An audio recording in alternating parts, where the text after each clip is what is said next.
국민통일방송 북한여성인권 기획특집 10부작 여성일꾼 성공시대. 오늘도 푸른바다 넘실대는 남해와 갯내음 물씬 풍기는 생생한 이야기 기다리고 있습니다. 오늘도 만나기꾼 조경일 작가와 함께합니다. 어서 오세요. 네, 안녕하세요. 싱거우면 또 싱거운 대로, 또 짜면 짠 대로 요리의 풍미를 살려주는 맛내기처럼 이야기의 활기를 선사하는 맛내기꾼 조경일입니다. 네, 지난 시간에 이어서 전복 양식으로 성공한 은영수산의 이은영 대표 모셨습니다. 어서 오세요. 안녕하세요. 안녕하세요. 네, 한 주 잘 지내셨어요? 네네. 너무 잘 지냈어요. 네, 오늘도 전라남도 강진에서 오셨는데 강진 오시는데 어떻게 오셨어요? 멀지 않으셨어요? 네, 엄청 멀었죠. 네. 거의 제가 집에서 강진 마량에서 차를 타고 나주까지 와서 나주에다 차를 세우고 네, 거기서 이제 KTX를 타고 2시간 정도 네, 용산역에 내려서 용산역에서 이제 지하철을 타고.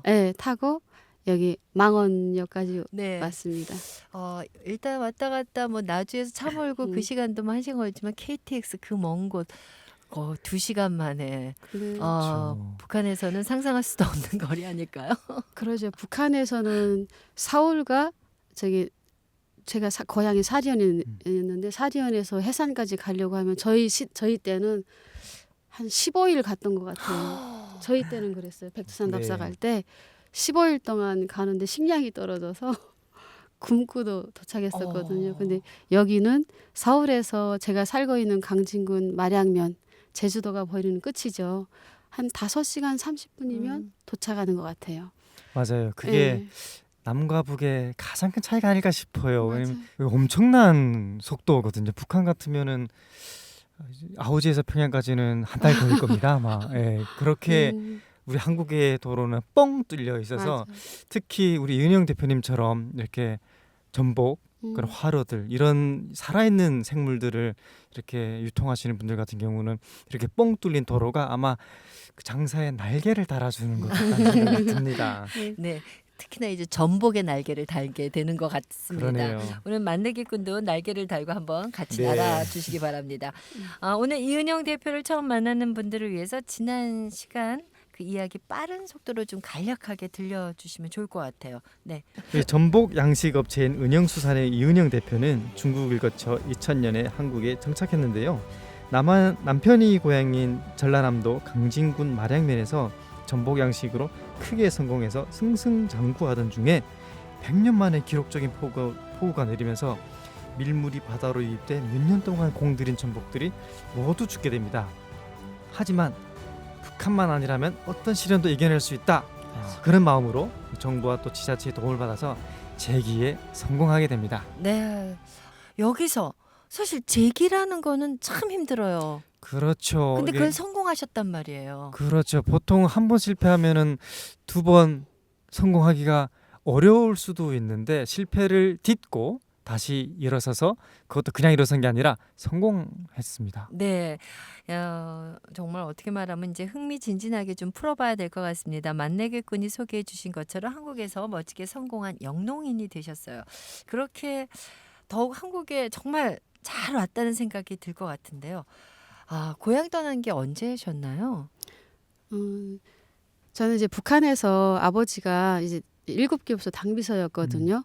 근데 저희가 이제 옛날에 보면 아들했어요. 그렇죠. 네, 여기도 네, 그랬었는지 대한민국이 모르겠어요. 또 그랬었죠. 근데 그 시절에 태어나가지고 제가 이제 첫 딸이니까 저를 그렇게 예뻐하지 않으셨던 것 같아요. 그래서 딸을 넷을 낳았어요.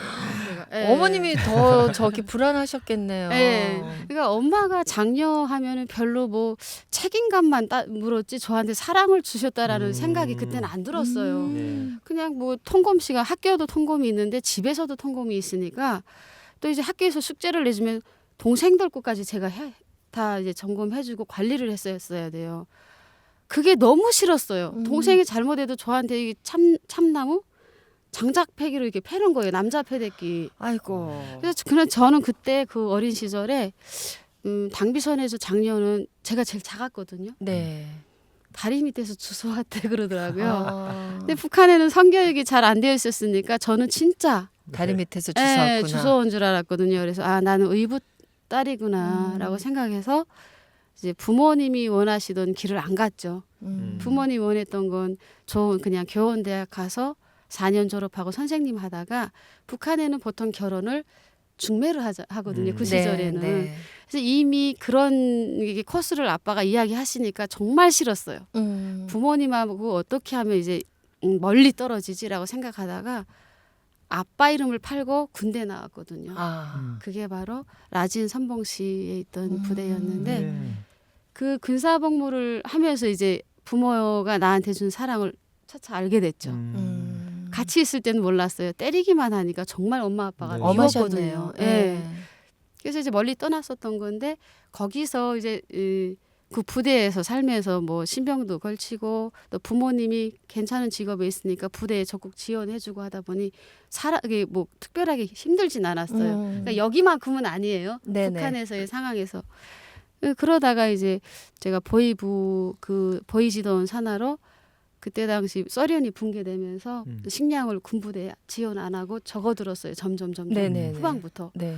그러다 보니까 이제 외화벌이 처음에는 외화벌이가 아니고 자력갱생. 스스로 농사지어서 해결하게 네. 대한 방침이 내려오고 그다음에 농사가 안 되잖아요. 위에는. 네. 그거 가지고 뭐 불충족하니까 외화벌이. 음. 근데 뭐 하병사들이 저희가 뭐 장사하겠어요. 근데 지휘관들이 하면 지휘관이 나가서 장사할 수는 없잖아요.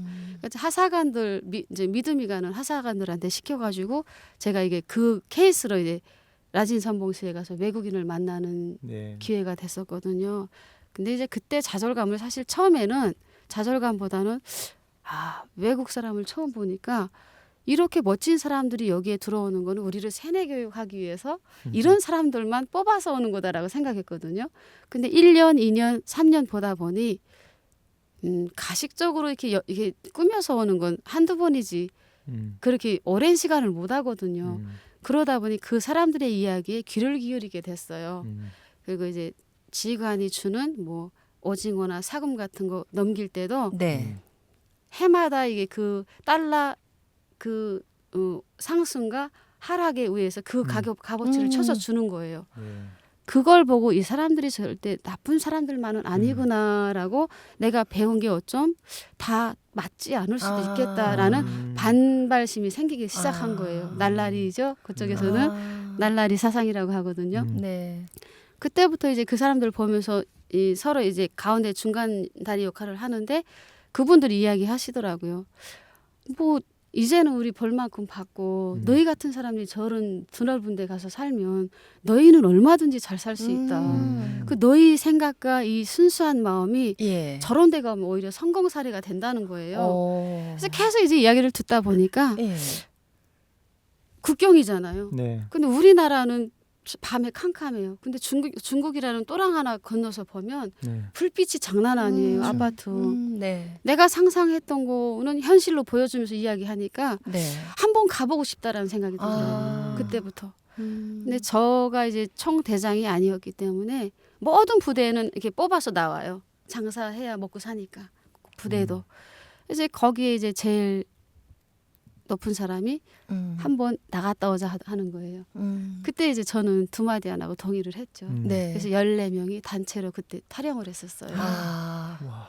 그 계기가 저한테는 좋았죠. 아. 다른 분들은 뭐 보통 뭐 넘어오다가 죽었네, 뭐 이게 뭐 보초서니까 네네네. 위험했네 하잖아요. 저희 때는 그냥 행진하면서 올 때예요. 당당하게. 네. 그때는 보초 근무도 심하지 않았고 이 보초 근무들이 나오면 그때는 부대 그 다음 보초 설 사람이 여기 나온 다음에 가는 게 아니라 먼저 가요. 그런 때였어요. 네. 호랑이가 말하던 시절에 저는 네, 넘어와서 그랬군요. 국경을 넘었습니다. 그러면은 아. 그때 14명이 한 번에 그렇게 네. 탈북을 했다는 그 말씀이신 거죠? 네. 아, 대단하신 것 같습니다. 이게 이은영 대표님은 아까 고향이 사리원이라고 하셨는데 사리원은 북한 지역에서도 좀 이렇게 남부 내륙 지역이라서 바다도 없어요. 그런데 낮은 선봉으로 올라가서야 이제 바다 가까운 데서 그것도 네. 오징어도 외국인들에게 넘기면서 또 다른 세상이 있다라는 것을 느끼셨다는 거잖아요. 그러면서 그 이은영 대표님 말씀을 들으니까 어쩌면 또 오징어를 통해서 또 바다와 또 연결이 된 것 같고 또 한국에 와서 이제 또 전복 사업을 하시면서 이제 바다를 나의 일터로 살아가고 계신 거잖아요. 예, 인연이 참 깊으신 것 같아요. 네. 근데 말이 씨가 된 것 같아요. 저희 엄마가 제가 기관지가 안 좋았었어요. 네. 어렸을 때. 근데 저희 엄마가 늘 그랬거든요. 너는 저 남쪽 끝에 있는 사람 남자를 만나서 살아야 진짜. 오래 살 수 우와. 있어. 그랬었거든요. 어머나. 어렸을 적에. 네. 근데 그게 어떻게 이제 말이 씨가 됐다라고는 저는 늘 추억을 하거든요. 우리 엄마 말이 씨가 됐네. 이렇게 진짜 끝에 와서 남편을 만났잖아요. 정말요. 네. 보통은 그냥 저기 좀 따뜻한 데 가서 살아라 이게 아니라 남쪽 끝. 네. 정말 약간 소름이 확 돋았습니다. 근데 14명이서 그렇게 행군하듯이 탈북을 하셨는데 중국 체류하면서 사실 현실은 또 다르잖아요. 그러죠. 고생 많이 하셨을 것 같은데요. 이제 처음에 중국에 넘어갔을 때 불빛을 보고 그날 저녁은 행복했어요. 근데 이제 저희가 이제 경험도 없고 중국말도 모르고 중국 사람들에 대한 뭐 인식도 아예 모르잖아요. 그런 상태에서 넘어가서 그 들어간 집이 마침 브로커 집이었던 거예요. 어머. 근데 그때는 몰랐죠. 네. 근데 그분이 하시는 말씀이 다 같이 움직이면은 잡힌다는 거예요. 너희는 네. 군인이기 때문에 잡히면 군사재판감 아니냐라고 하는 그렇죠. 거예요. 그래서 겁을 먹고 그분 하라는 대로 했어요. 그래서 2명, 3명이 다 뿔뿔이 헤어졌죠. 그래서 최종 목적지는 저기 베이징이었는데 먼저 다 출발하고 저랑 이제 한 친구랑 늦게 출발했는데 저희가 그때 팔려갔죠. 저는 뭐 그것이 어쩜 여기 오기 위한 과정이었다고 저는 생각을 하거든요. 그때는 비참했죠. 정말 이 말씀을 들어보니까 그 아주 정말 최악의 브로커를 만났지만 옆에서 이렇게 또 도와주셨던 분들도 계셔서 우여곡절 끝에 이제 한국에 도착을 했습니다. 그랬을 때 그 느낌은 또 이게 어떤 일이 벌어질까라는 두려움 반, 기쁨 반 이랬을 것 같아요. 그러죠. 저희 때는 여기에 탈북민이 그렇게 많지 않았어요. 몇 명이 없었고 정보가 없었기 때문에 오로지 중국에서 잡혀서 북한 안 가겠다라는 그 마음 하나 가지고 여기까지 달려온 거거든요. 딱 왔는데 검은 양복 입으신 분들이 5명이 나와 계시더라고요. 그분들이 나와 계시는데 그 공항 나가지 않고 그 바로 옆에 방이 있는데 거기서 이제 사진 찍고 뭐 마음 달래주고 하는데 그게 귀에 안 들어와요. 안 들어오고 그때 이제 절 데리고 군인이니까 이제 또 기무사에서도 나오고 국정원에서 나와서 더 많았던 것 같아요. 이제 마음에 이제 긴장감을 가지고 나오긴 나왔지만 나오면서 보는데 제가 이제 김일성 궁전 그 우리 옛날에 그 평양 네. 광장 네. 거기보다 인민대 학습당이나 이런 데보다 더 멋있는 거예요. 그래서 한국이 우리가 배웠던 그런 헐벗고 굶주리는 거지들만 사는 세상이 아니었구나 네. 라고 느끼면서도 이 사람들이 나를 조사 끝나고 죽일까 살까 죽일까 이런 고민을 많이 했었죠.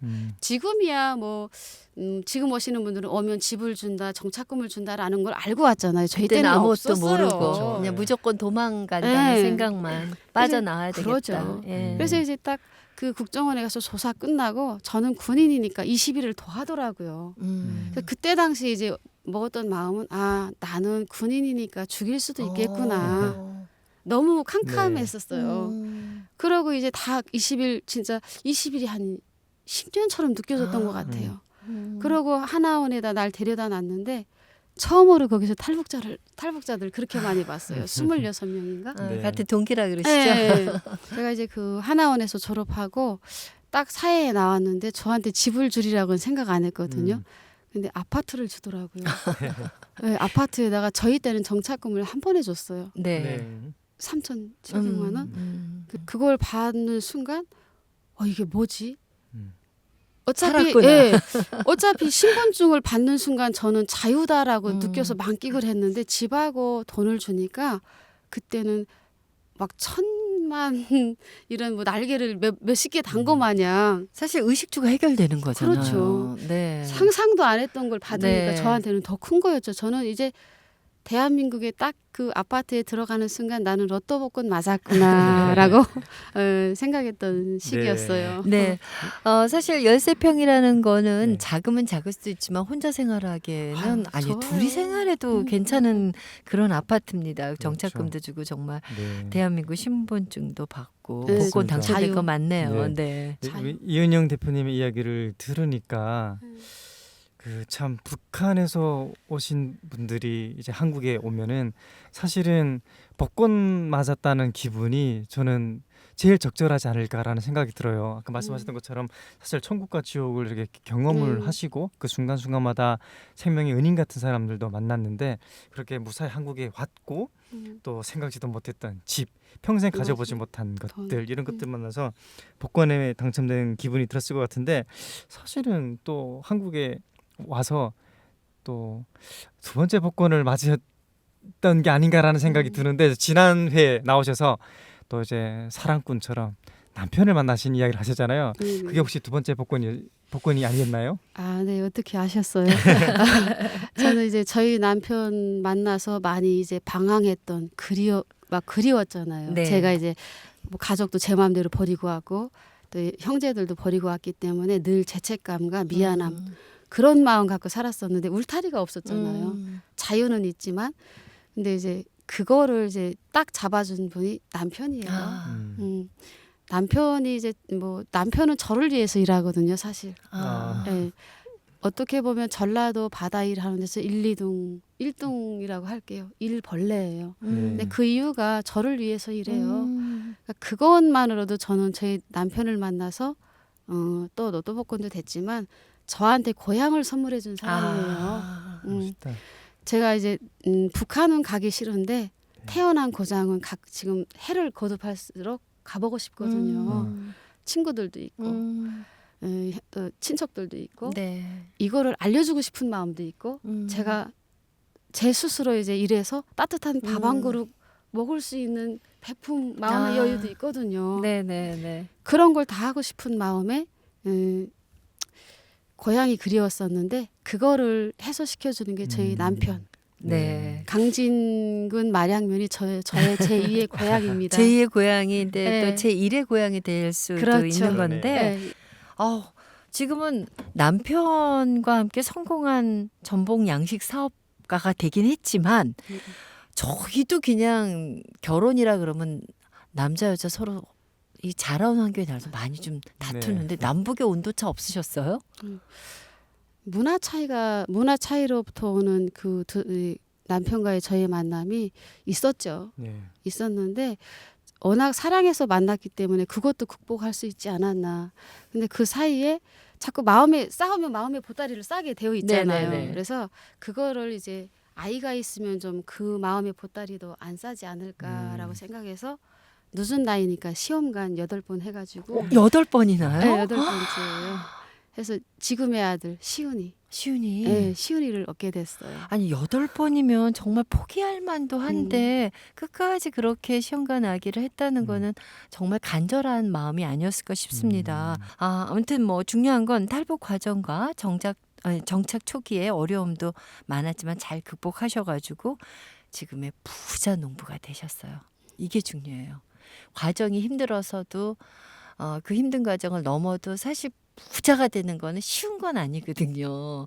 그런데 아까 말씀하셨지만 뭐 이은영 대표 돈이 많이 남는 건 아니다. 하지만 같이 나누고 주위에서 같이 일할 수 있는 환경이 조성되는 거로 기쁘다고 하셨습니다. 전복 사업 성공에만 머무른 것이 아니라 또 새로운 도전을 하고 계십니다. 어떤 도전을 또 하고 계신가요? 네, 제가 작년에 국가에서 책정한 금액이 25억이거든요. 근데 사실 국가에서는 짜게 책정을 해요. 잃어버린 전복 금액을. 네. 저희는 개인적으로 따질 때는 한 30억 손해를 봤거든요. 근데 그때 잃었지만 다 잃었다고 생각 안 해요. 전복은 잃었지만 제가 그때 뭘 생각했냐면 생산에만 머물러 있으면 안 되겠구나. 그 활전복으로만 하는 데는 우리나라 시장이 많이 바뀌어요. 1인 가구로 바뀌고 젊은 이제 아이들이 손질하기 어려워서 먹고 싶어도 못 먹거든요. 그래서 제가 지금은 현재 지금 하고 있는 건 전복장이거든요. 네네. 전복장도 보통 조미료를 넣고 색소 넣고 맛을 첨부해서 판매를 하면 저렴하게 나가죠. 근데 저희는 자연에서 나오는 야채와 과일만 넣고 예, 입증할 수 있어요. 그것만 넣고 전복장을 해서 조대 교수님한테도 인정을 받았고 교수님들한테도 네. 이제 그 시판에 내고 있고요. 제가 지금 밀키트 사업을 하려고 해요. 보통 삼겹살은 우리나라 사람들이 가장 좋아하잖아요. 삼겹살과 묵은지. 네네네. 거기에 전복만 한두 개, 한 두세 개 넣으면 1인분. 네. 정말 가장 우리가 보양식 네. 죽으로 먹을 수 있는 보양식은 우리가 이제 점점 멀리 하거든요. 왜냐하면은요. 씹어서 침샘을 자극해서 위를 거쳐서 장으로 나가야만 우리가 좋은 균을 보유할 수가 있대요.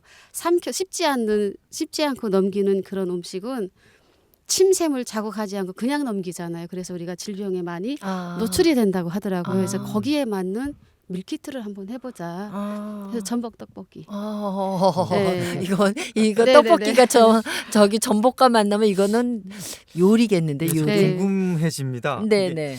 밀키트라면은 사실 네. 재료부터 양념, 조리법까지 한 상자 작은 봉투에 담아서 이제 파는 상품이잖아요. 끓이기만 하면은 바로 먹을 수 있는 그런 요리가 되는데 특히 말씀하셨던 것처럼 요즘은 1인 가구가 대세잖아요. 맞아요. 저도 혼자 사는데 밤에 먹기 귀찮습니다. 네. 그래서 저 같은 사람들에게는 이런 밀키트가 굉장히 필요한 그런 상품인데 전복 떡볶이 맛이 궁금해지네요. 저희가 이제 나와 거의 다 되어 있는 상품이 전복 아까 이야기한 전복 떡볶이, 전복장 만드는 소스, 간장. 그거는 뭐 감자볶음에도 넣어도 되고요. 이게 주물러 갈 때 네. 그냥 그것만 넣으면 돼요. 그 나머지 첨부는 뭐 고추장은 이제 본인이 알아서 기향에 맞춰서 하는 건데 그것도 출시가 되고요. 그다음에 미역국, 전복 미역국, 그리고 전복 버터구이. 그냥 째간한 요 팩에 있는 거 가져가셔서 데워서만 먹으면 되거든요. 이거 지금 침이 점점 막 고이기 시작하는데 그리고 또 어떤 게 있나? 전복죽. 전복죽. 근데 기존에 드셔보시던 전복죽은 만들어진 걸 사갖고 가서 끓이면 풀떼기가 돼요. 그래서 좀 감칠맛이 안 나거든요. 근데 저희는 쌀을 불려서 그냥 가서 물만 넣고 끓이면 반조리로. 네, 그냥 물만 넣고 끓이기만 하면 돼. 그 정도는 할 수 있거든요. 그래서 그 맛도 보장할 수 있고 그래서 그거 준비가 되어 있고 그다음에 저희가 지금 이제 선질 전복, 삼겹살, 묵은지 같이 해가지고 깨끗 1인분씩 알겠습니다. 네 준비되어 있습니다. 꼭 사서 제가 댓글 달게요. 너무 맛있어요. 네. 분명히 그 말이 하트, 좋아요 많이 누르게 될 것 같습니다. 이은영 대표의 경영 철학 아주 확고한 것 같습니다. 이렇게 반조리 식품까지 고민하면서 정말 맛있게 드실 수 있게 하고 있는데요. 새로운 사업에 도전한 지 얼마 안 된 것 같은데 굉장히 빨리 진행되는 것 같아요. 전문 과정을 거치셨나요? 아니면 어떤 분들의 이런 도움을 받고 계시나요? 처음에는 수산업 양식업을 하다 보니까 지자체에서 1년 과정으로 이제 그 교육 과정이 있어요. 그거를 같은 교육을 3년을 받았거든요. 3년 받고 3년째 되는 해에 귀가 열려서 이제 이해를 하게 됐거든요. 그것도 부족하더라고요. 그래서 또 이제 어떤 교육을 또 받아야 되나 검색을 하다가 순천대에서 농어민을 위한 2년제 교육 과정이 또 있었어요. 그것도 졸업하고 그때는 귀가 열렸으니까 잘 들리더라고요. 근데 그거 가지고도 좀 부족한 것 같아가지고 2년 전에 여기 조선대학교에서 또 어민들을 위한 2년제 벤처대회 그걸 또 운영을 했어요. 거기에 참여해가지고 올 2월에 제가 졸업을 했거든요. 그 교수님들하고 끊임없이 지금도 상의하고 물어보고 저는 일단 배운 뭐 전문가는 아니잖아요. 그냥 현장에서 기술을 갖고 있을 뿐이지. 그래서 항상 이제 같이 뭐 하나 나오면 이거 어때요? 라고 제 것만 가져가진 않아요. 다른 업체 거 사가지고 5건데 채아 5건데 거 사가가지고 같이 비교하고. 넣어서 이거 제 겁니다라고 이야기 안 해요. 그러면 5번, 6번 해서 얻은 결과물들이거든요. 그렇군요. 네. 전복 키우고 집안일 하고 애 키우고 공부하고 근데 그 공부도 공부로만 끝나는 게 아니라 그 공부하는 그 교수님들과 다시 또 연계해서 네. 그걸 점점 발전시키는 한 곳에 머무르지 않는다는 생각이 듭니다. 근데 공부 정말 힘들지 않으셨어요? 힘들었죠. 남편 눈치 보는 게 가장 힘들었던 것 공부가 같아요. 힘든 게 아니라 남편 눈치. 네. 어떤 의미일까요? 어떻게 보면 전복 양식할 때에는 거의 둘이 24시간 붙어 있었거든요. 근데 제가 아이를 낳으면서 이제 유산을 하다 보니까 일을 그만두게 됐어요. 그래서 그만두면서 노는 게 너무 미안하더라고요. 그래서 이 아이한테 별 무리 없이 할 수 있는 일이 뭘까라고 생각하다가 판매에 전향을 했고 판매해서 그냥 일반 활전복만 판매하는 것보다는 가공식품으로 이제 코로나 또 겪었잖아요. 네. 비대면 판매, 여기도 1인 가족 이런 걸 스스로 생각하면서 교육 과정 같이 걸치면서 음. 이제 준비하게 됐던 것 같아요. 이은영 대표님 좋은 일 또 많이 하시는 걸로 알고 있습니다. 정말 끊임없이 무슨 화수분 같아요. 뭐 항아리에서 그냥 계속 뭐가 나와요. 얘기가 끝없이. 왜냐하면 같은 24시간인데 그 24시간이 남다른 분이십니다. 탈북민들이 잘 정착할 수 있도록 어촌 체험 프로그램? 네네네. 네, 어촌 체험 프로그램 이건 또 뭐예요? 제가 이제 인간극장으로 TV에 나가다 보니까 네네. 얼굴도 성도 모르 한 번도 보지 않은 탈북민들이 너무 많이 오는 거예요. 직접 찾아오세요? 네. 근데 그게 오면은 나도 이렇게 살고 싶다. 만약에 운영 씨를 알았더라면 처음에 도시로 이적을 한 게 아니라 시골로 갔을 텐데 그거를 네. 이게 접할 수 있는 볼 수 있는 기회가 없었대요. 근데 그런 사람들을 오는데 뿌리칠 수는 없잖아요. 그래서 이제 그때 생각해낸 게 탈북민들이 돈을 벌면서 체험을 할 수 있는 돈을 벌어야 마음의 안착이 되잖아요. 그렇죠. 부모 형제 두고 왔으니까 자식. 그래서 그런 걸 한번 해보겠다라는 생각으로 이제 남북 하나재단 이사장님하고 그 김성모 부장님이 추천하에 이제 집에 이제 단체로 계속 오셨었죠. 근데 그 오면서 그 과정에서도 이제 보게 돼요. 생각만 가지고 오시는 분들과 또 행동으로 하는 사람들은 또 다르거든요. 다르죠. 왜냐하면 와서 행동으로 해야지 상상을 가지고 와서 거기에 정착하는 건 다 실패예요. 네.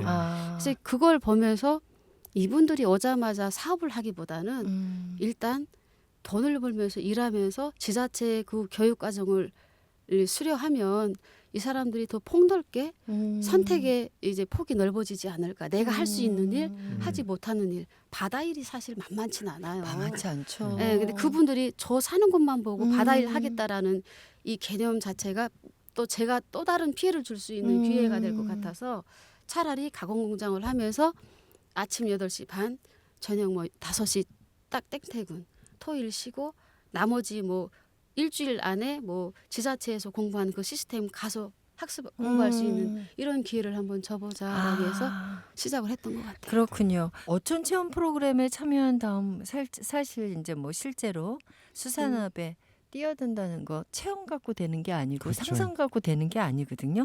근데 그런 탈북민들이 계셨나요? 있었죠. 많이 있었죠. 네. 거쳐가신 분들이 되게 많은데요. 이제 안타까운 부분을 거기서 찾게 됐어요. 왜냐하면 TV에서 보여지는 거는 저희 집 화려하고 좋은 집에서 나오고 좋은 것만 먹잖아요. 근데 그 뒤에는 분명히 쓰디쓴 아픔도 있고 죽을 고비를 몇 번도 넘긴 적이 있거든요. 그거를 보여주고 싶었어요. 그래서 제가 체험을 돈도 벌면서 벌다 보면 그런 걸 직접 경험할 수가 있잖아요. 네. 체험학부 있으실 때 그거를 그대로 탈북민들이 직접 체험했으면 더 좋겠다는 생각이 드셔서 이제 이런 프로그램을 만드신 건데 탈북민 직원으로 다 채용하셨나요? 네네. 현재 지금 원래는 2명을 채용을 했었는데 못 이기고 또 가고 계속 이제 바뀌었어요. 그러니까 제가 제 일에 지장이 있는 거예요. 저희는 사람이 없으면 안 되는데 네. 그래서 이제 안 쓰다가 이번에 또 한 분이 찾아오셨어요. 이번에 6년 정도 되셨는데 꼭 성공하고 싶다고 해서 이번에 마지막으로 속는다 생각하고 지금 채용하고 있습니다. 채용하고 있고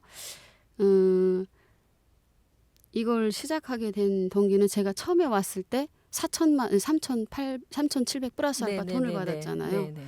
그때 제가 이제 사회에 나와서 무슨 생각을 했냐면 아 내가 이거 받은 거에 10배를 사회에다 환원해야지라는 마음을 먹었었어요. 그때 그때 당시에. 예. 아. 공짜니까 아. 왜 나한테 이걸 주지라는 생각 고마움도 있으면서 갚아야 되겠다라는 마음도 생겼었죠. 그래가지고 네. 제일 오래 해야지 하다 보니까 집 하나 생기면 가게 하나 갖고 싶고 가게 하나 생기면 논 하나 또 사고 싶고 이 욕심에 행해지가 않더라고요. 그래서 처음으로 시작했던 게 이제 탈북민 그 체험 사업이기도 하지만 제가 이제 어떻게 보면 아까 말씀하셨어요. 어떻게 보면 제 1의 본고향이 될지도 모른다고. 맞아요. 강진군 말양면 군민이잖아요. 강진 군민. 네네. 나한테 사랑 준 것만큼 내가 그것을 내 진짜 고향이라고 생각하는 것만큼 정을 준 게 가장 옆에 있던 이웃이거든요. 네. 그래서 그것에 자비원이 있는데 그 아이들한테 제가 농사 지은 것만큼은 사실 자비원 아이들이 전복은 못 먹어요. 낙지 이런 건 못 먹죠. 그래서 그 아이들한테 이제 한 끼만큼 49명 정도 되거든요. 네네. 그 아이들하고 같이 이제 배불리 먹고 싶었어요. 그렇군요. 네, 그래서 시작했던 케이스가 그렇게 되어 있었고 네. 또 이제 그 지역에 탈북민들이 있었는데 한 11명 정도 있었는데 늘 저를 부러워만 해요. 근데 나보다 더 소외된 사람들이 있다라는 걸 그 친구들이 알면 내가 얼마나 행복한 사람인지 이걸 같이 맞아요. 나누고 싶었어요. 그래서 그 친구들한테 이야기를 했어요. 내가 이렇게 봉사활동을 하는데 마음의 봉사도 봉사다. 그리고 아이들을 두고 왔다고 하더라고요. 북한에다가. 네. 그러면 그 아이들을 보면 치유가 돼요. 아. 그 이상의 것을 우린 가지고 올 수 있거든요. 그래서 이제 손잡고 같이 가서 그 아이들을 보면서 그 친구들이 처음에는 끌려갔지만 어떻게 보면 끌려갔죠. 설득당해서 간 거잖아요. 근데 저보다 더 좋아하시더라고요. 그 아이들 보면서 내가 두고 그 아이들 자기 친자식들 놓고 올 때 그 나이 또래 아이들도 있거든요. 그 아이들 보듬고 울면서 내 아이 같다고. 그래서 마음의 치유를 하는 걸 제가 봤거든요. 네. 정말 이런 얘기 쭉 듣다 보니까 저도 마음의 치유가 되는 것 같아요. 아, 이렇게 사는 게 바로 삶인데 약간 놓친 게 있었지 않았나 하는 생각도 듭니다. 네. 그런데 제가 보니까 경희 씨 앞으로도 하실 일 굉장히 많을 것 같지 않아요? 네, 지금까지도 엄청나게 많이 네. 해오셨는데 여기서 멈출 기세가 안 보입니다. 엄청나신 것 같은데 온- 앞으로가 많이 기대가 됩니다. 네. 무엇을 하실지 또. 네네. 계획 좀 알려주세요. 저는 이제 제가 이야기 드렸던 것처럼 밀키트 이제 가공식품을 할 거예요. 근데 그걸 해서 아직까지 우리나라 시스템은 다 이제 뭐 오픈 시스템이 아니거든요. 근데 저는 제가 최초로 그걸 하고 싶어요. 재료 얼마, 어디서 키운 전복 재료 얼마, 여기에 들어가는 소스 얼마, 인건비 얼마, 이 오픈형으로. 그리고 그러면- 저도 밥을 먹고 살아야 되잖아요. 예. 그러니까 그거 얼마 해서 인건비 얼마 해서 그거를 오픈형으로 다 볼 수 있는 시스템을 만들어서 그런 일을 하고 싶어요. 그러니까 전국 우리나라 전국 뭐 강원도 울릉도까지 있는 사람들이 그 시스템을 보고 믿고 먹을 수 있는 이게 바로 통일이지 않을까. 아, 네. 밥상 통일. 네네네. 정말 뭐좀 우리 음식물 항상 하는 얘기 있거든요. 그 가성비가 별로야. 가성비 따지거든요. 근데 거기 플러스 알파라는 게 있어요. 그 알파가 무궁무진할 것 같다는 생각이 듭니다. 네. 이은영 대표님을 조금 더 확실히 알게 된 것 같은데요. 네. 자, 이제는 공통 질문을 드릴 시간이에요. 지금까지 걸어온 우리 이은영 대표님의 인생을 한 문장으로 표현한다면 무엇일까요? 궁금합니다. 북한의 사실 중앙당 간부보다 제가 더 잘 살아요. 와, 그래서 현재는 그렇잖아요. 다 아시잖아요. 그 같은 고향 사람들이라면 이 자유 뭐 10% 안에 들어가는 그거 생활이라고 봐요. 그분들은 외국도 마음대로 갈 수 없잖아요. 그래서 제가 제일 자랑스럽게 생각하는 건 대한민국 국민이 된 거. 그다음에 나의 농장을 가질 수 있는 행복한 인생. 그리고 피땀 흘려 키운 농작물을 팔아 부자가 될 수 있는 사회에서 사는 것. 이게 행복이다라고 저는 생각을 하거든요. 네. 정말 이 행복의 정의가 음.